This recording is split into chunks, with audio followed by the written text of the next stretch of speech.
Robimy Mercedesa W124, bardzo ładny klasyk. Tutaj klient przyjechał, że nie działają mu kierunkowskazy. Przy włączeniu kierunkowskazów jest tylko buczenie, przygasają tutaj kontrolki na liczniku. Tak samo jeżeli zaczynamy trąbić, wszystko gaśnie na liczniku. Co jest? No, klakson nie działa, kierunki nie działają. No to tutaj trochę rozbierałem się jego. Sprawdziłem w pierwszej kolejności taśmę pod kierownicą, włącznik, wszystko jest sprawne. Było dosyć sporo kopania. Buczenie dochodziło z przodu, z lewej strony, z przekaźnika. Przekaźnik, a jeszcze dodam, że jeżeli włączyliśmy awaryjny, to wszystko działało bez problemu, tylko kierunki nie działały.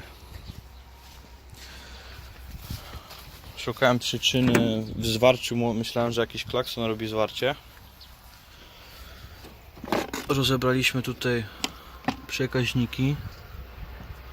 Tu jest przekaźnik zespolony. On jest od klaksonu, bo to jest na jednym bezpieczniku klakson i kierunki. I wszystko było sprawne w przekaźniku.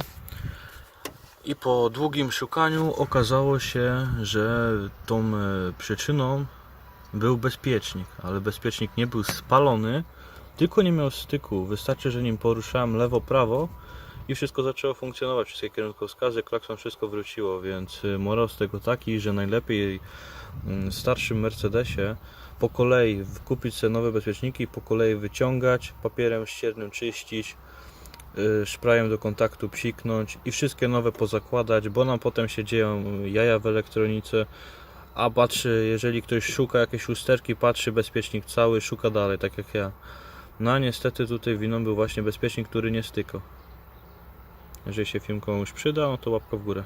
Pozdrawiam.